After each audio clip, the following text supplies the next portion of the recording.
বৃষ্টি যখন হয় তখন দোয়া কবুল হয়। কি হয়?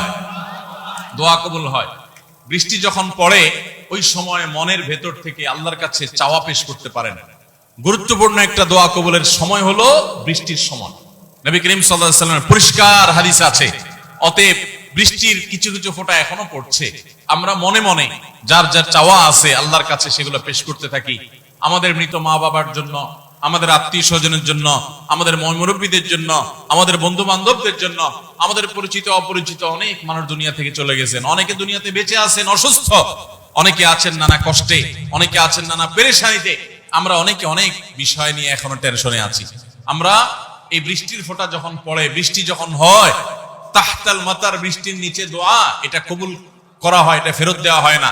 সেজন্য আল্লাহর কাছে আমরা এখন মনে মনে সবাই দোয়া করতে থাকি। ঠিক আছে তো ইনশাআল্লাহ?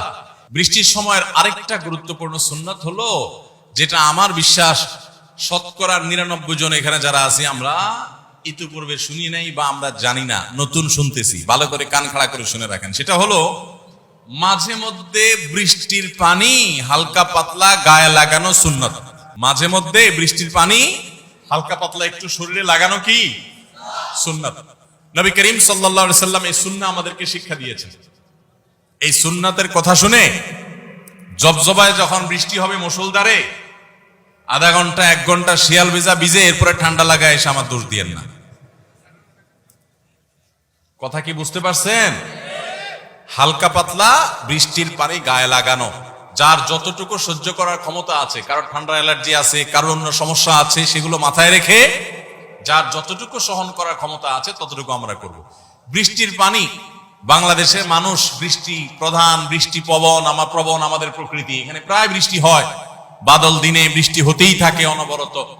তো বৃষ্টির পানি গায়ে লাগে না এরকম তো আমাদের কারোরই হয় না, সবারই কম বেশি গায়ে। কিন্তু বৃষ্টির পানি যখন গায়ে লাগে তখন দৌড় দিয়ে আমরা হয়তো কোথাও লুকায়, কোথাও ছাতা নেওয়ার চেষ্টা করি। এই চেষ্টা করাটাও ঠিক আছে, এটাও দোষের না। কিন্তু বৃষ্টির পানি যখন পড়ে গায়ে, মাঝে মধ্যে নিয়ত করে নিব যে নবী সাল্লাল্লাহু আলাইহি সাল্লাম এই বৃষ্টির পানিকে আল্লাহর রহমত, আল্লাহর করুণা হিসেবে আখ্যায়িত করেছেন। আসমান থেকে, উপরের দিক থেকে এসেছে। অতএব এই পানি বরকতের পানি, রহমতের পানি একটু হলেও যদি গায়ে লাগে সেটা আমাদের জন্য কল্যাণের। নবী সাল্লাল্লাহু আলাইহি সাল্লামের নির্দেশনা ছিল, তিনি উৎসাহ দিয়েছেন বৃষ্টির পানি একটু গায়ে লাগানোর জন্য।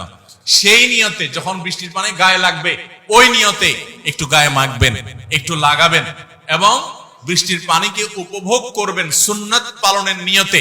ইনশাআল্লাহ তখন বৃষ্টির পানিতে যে ভিজলেন, ওই ভিজার মাধ্যমে আপনি আল্লাহর কাছে সুন্নাত পালন করার সওয়াবের ভাগীদার হবেন। চেষ্টা করব না আজ থেকে ইনশাআল্লাহ। বৃষ্টির সময় মাঝে মধ্যে এটা করতে হয় এবং এটা সুন্নাহ।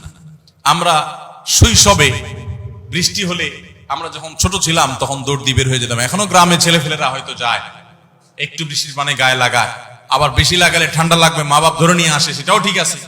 হালকা পাতলা মাঝে মধ্যে সুন্নাত আদায়ের নিয়তে বৃষ্টির পানি গায়ে লাগাতে হবে। আল্লাহ আমাদের সবাইকে আমলের তৌফিক দান করুন।